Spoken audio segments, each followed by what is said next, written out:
Happy holidays and welcome back to the Astral Tourist, where I share out-of-body experiences, lucid dreams, experiments, consciousness experiments, and explore the unexpected structures that seem to exist behind the scenes of reality. Quick update here. I'm moving the music that's been on the channel over to its own channel called @SIPROME M13. The M13 is for the globular cluster. So this channel can remain focused on how-tos, guides, and personal logs. It'll take some time, but everything will be there as it rolls out and as time allows. If you're looking for something specific, do let me know in the comments and I can move it on up the to-do list. I'll be remastering some of the music to make it better and making small changes here and there. But if you really got to hear something, do let me know and I will move it on up my to-do list. So this episode isn't about flying, exploration, or planets. It's about infrastructure in the astral. What I encountered felt less like a destination and more like a stabilization layer, a kind of backend support, one could say. So this is actually a blast from the past. This is an out-of-body experience I had back in August of 2023. I believe I did post it way back then, and then removed it because I just didn't think I had shared things clearly enough. And so then it kind of went into this folder, for to-dos later when I could figure out how to better share it. And today is that day. I was going through my old folders and all the music and stuff, and this was in there. And that's also why the music's being moved to another channel. I saw everything in my, I wanted to do this and didn't have time. And I realized the music was going to be a lot. And I didn't want, the algorithm to get confused and such. So the music now has its own home. And the astral projection logs and guides have their own home here still. And I came across this gem from 2023. So when I first became lucid, my perception was minimal, very low resolution, low lucidity. So think, like if you were really groggy and just waking up, that's how my awareness was. So I began to sit upright, aware that I'd been doing some kind of research, but the memory buffer was already failing, like my brain just was really fuzzy. And I could sense other presences nearby, so my other astral spidey senses were kicking in, but not visually rendered yet. So just signal data, little parts here and there filling in. And I began to lose lucidity again already, but I really wanted to hold on, I was thinking, hold on. And at that point, someone put his arms around me. All I could tell was that it was a man. I didn't feel any strong emotions, no threats. I didn't get any red flags. Just a grounding contact of this man holding me, and that was it. And as my awareness faded further, I telepathed to him, thinking that I was going to lose lucidity again, just to make sure this is astral contact only. Nothing else. And he acknowledged it immediately. I got that thought back from him, yes, I know. It was like he was trying to help me on purpose. And I got that from him. And so I felt really relieved. And his thought patterns also reassured me because they felt very analytical, structured, like someone accustomed to observation rather than emotion. This wasn't just some random guy looking for some kind of, experience, we'll just call it that, in the astral. And then his signal went kind of quiet. His telepathic mind went quiet. So I think he was only partially lucid too. But I thought, wow, this is a place I can really, trust people, or at least the one. And remember, I wasn't, things weren't really filled in yet for me. But I got that. And I was like, if I got somebody like that next to me, I'm doing really well here. And so he was losing lucidity again too. And I was losing lucidity. And things can be like that while you stabilize. So ultimately, I think we were helping each other stabilize a little bit, because not long after, it felt like we both kind of settled onto felt like an impossibly soft surface.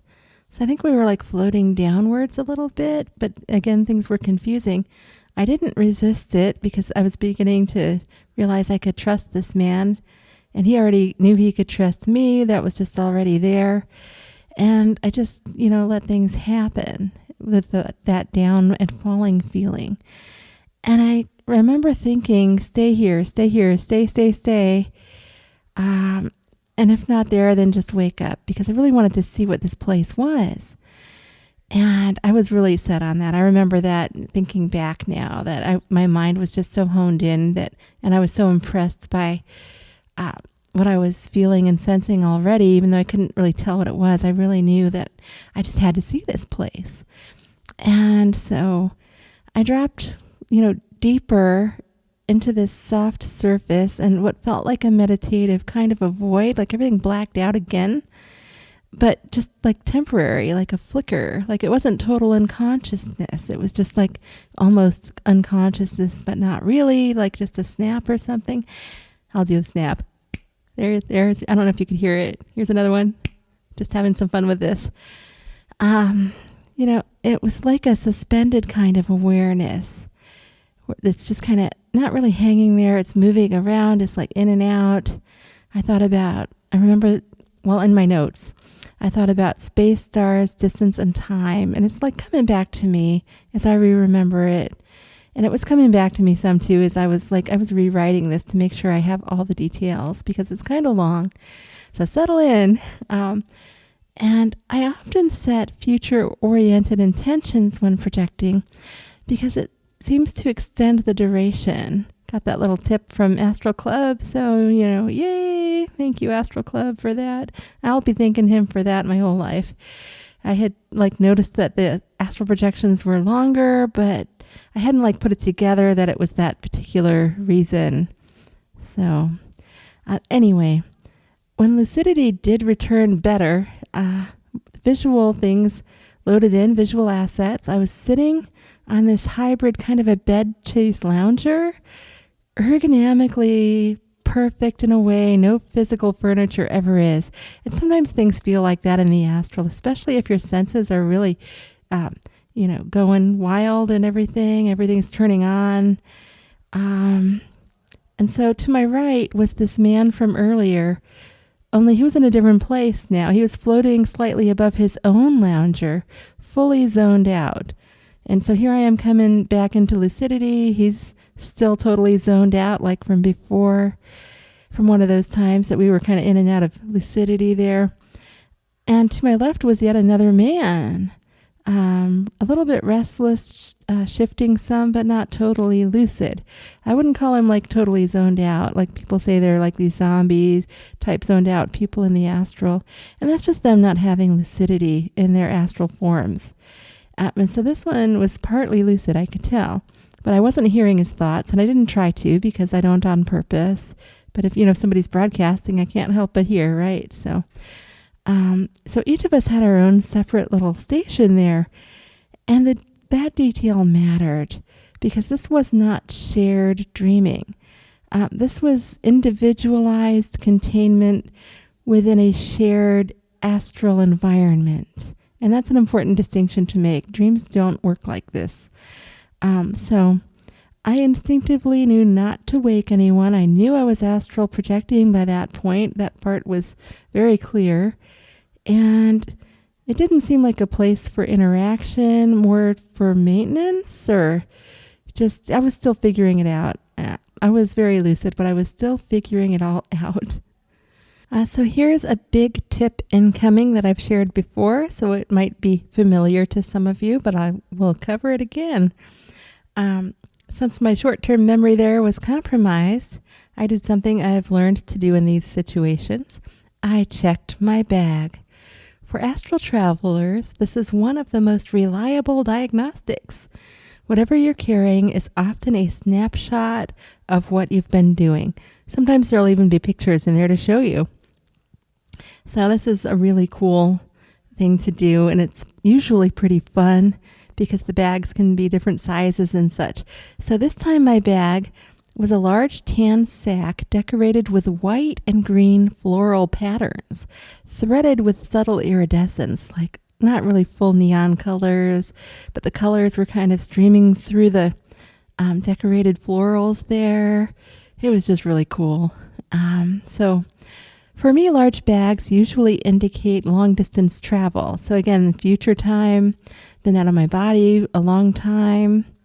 The color palette suggested relaxation, low threat blending, possibly. I had been somewhere really beautiful and I wanted to remember it, so I kind of engraved it into that bag, which is one way to remember, is to begin engraving symbols and things that represent where you've been. So this bag was cinched shut with a silver gold iridescent cord, no locks.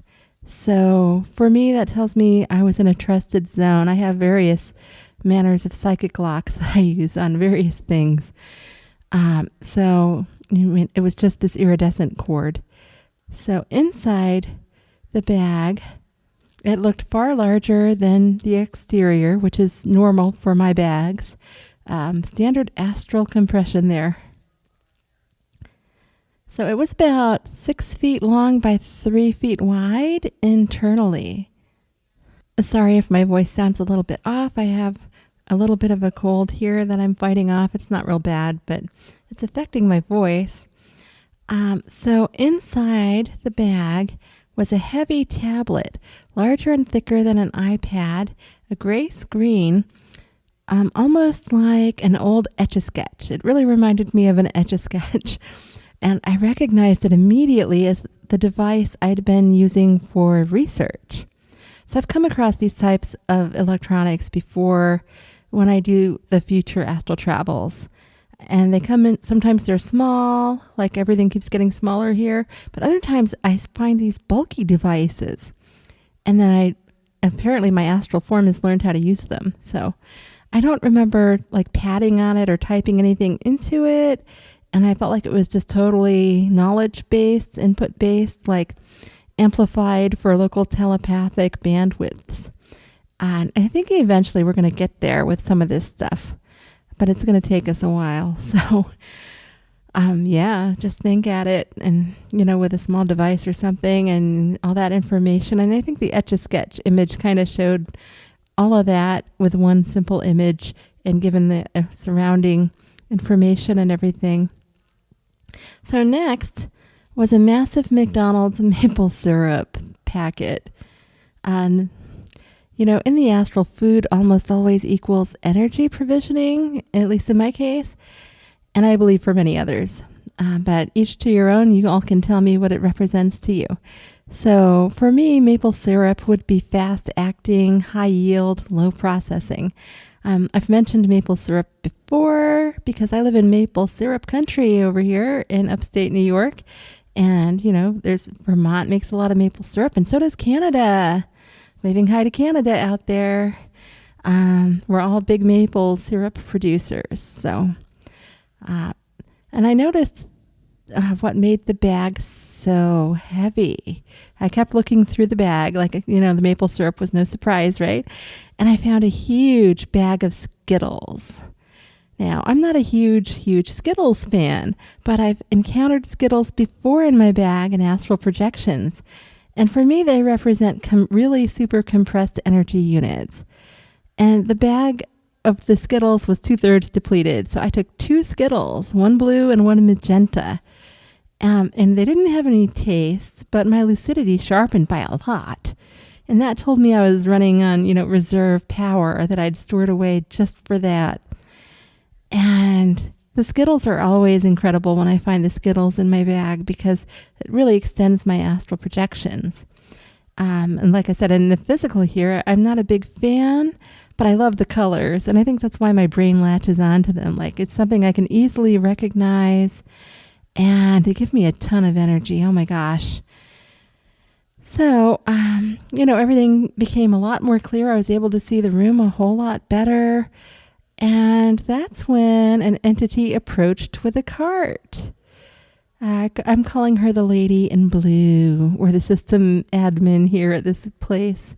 She wore a blue uniform that had like a skirt, like a nurse's uniform, like an old-fashioned one, and with a matching nurse's hat.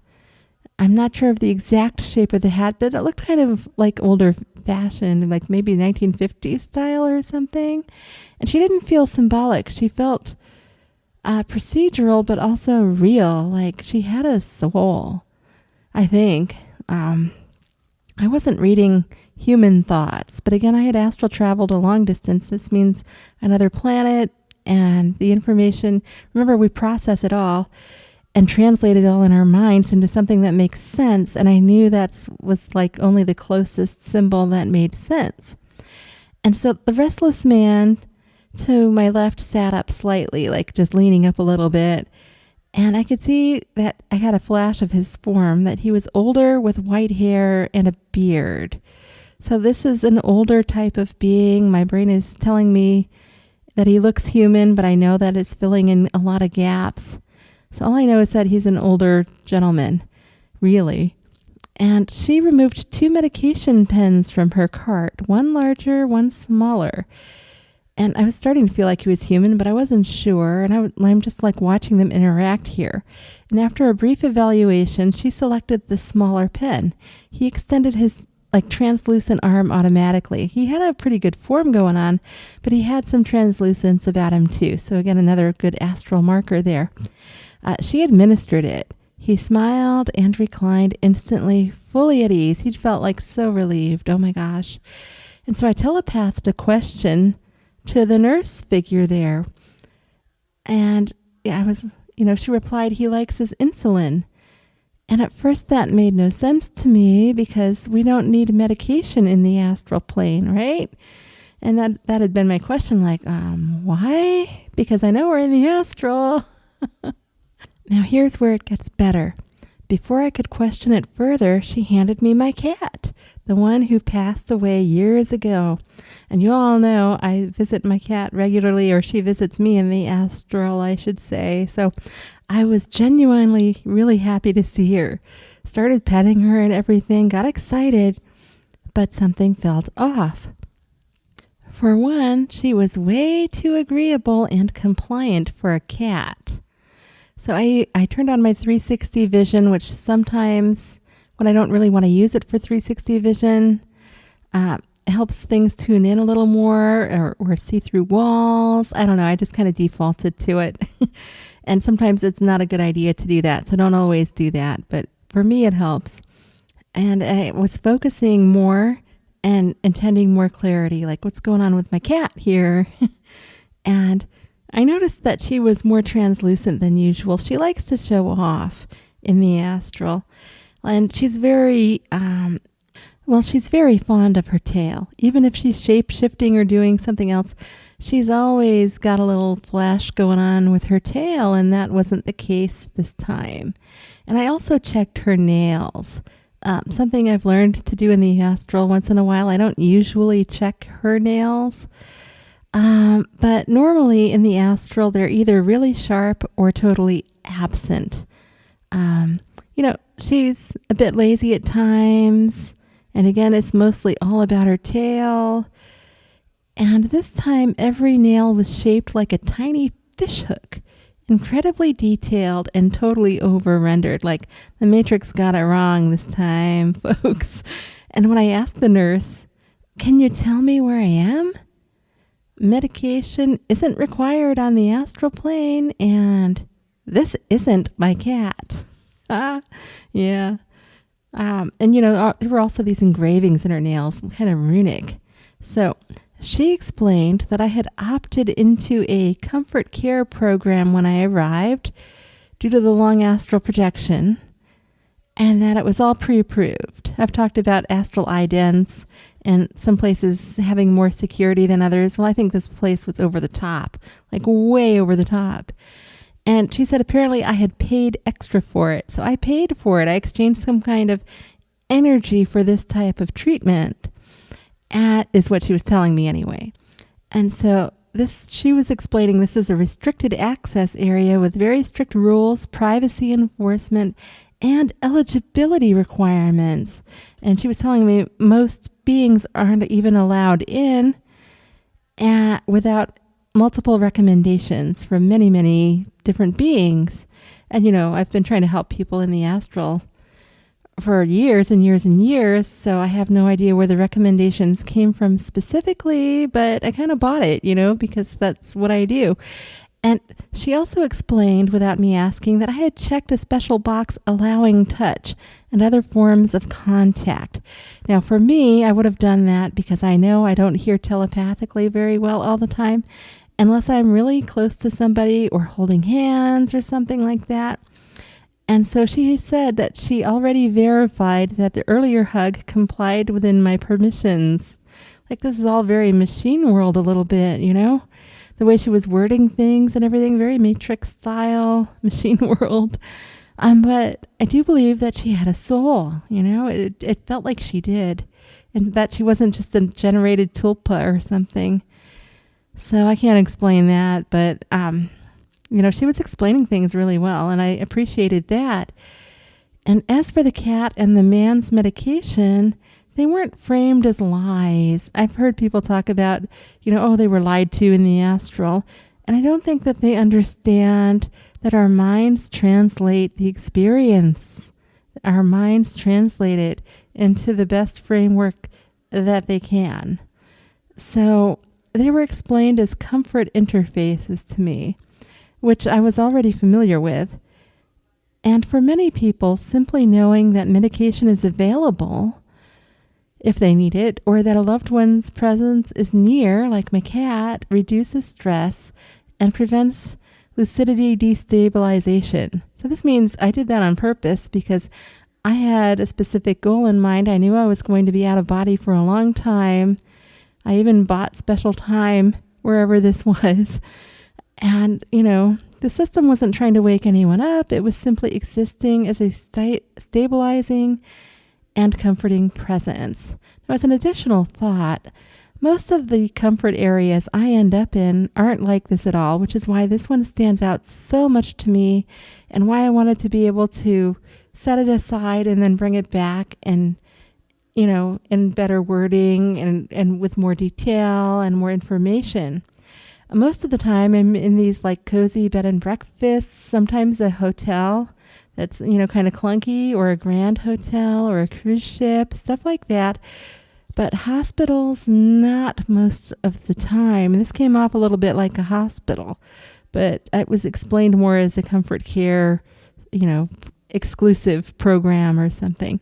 So I woke up in the physical before I could ask which planet or astral realm or dimension this facility was associated with or located in, because that would have been my next question. You got to know it.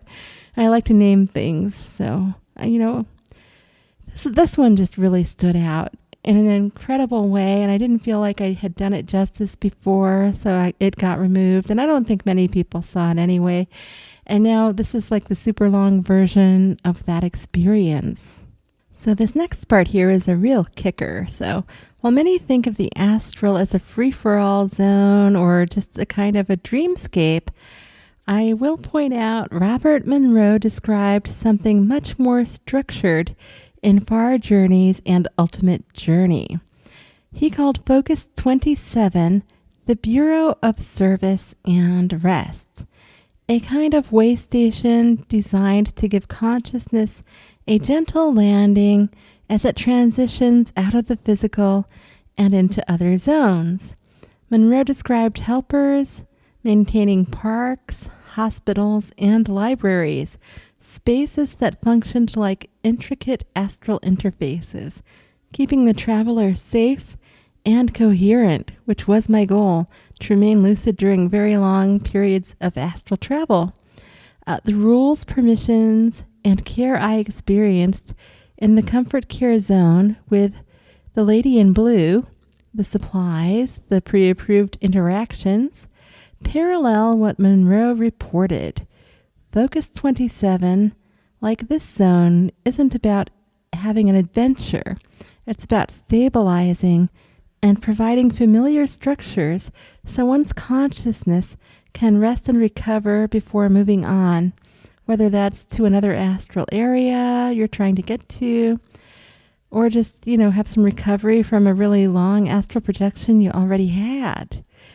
And I just loved that. It mirrored this a bit. So thanks for tuning in. Please subscribe, and share it if you found it useful. Let me know in the comments if you've ever visited an astral rest zone.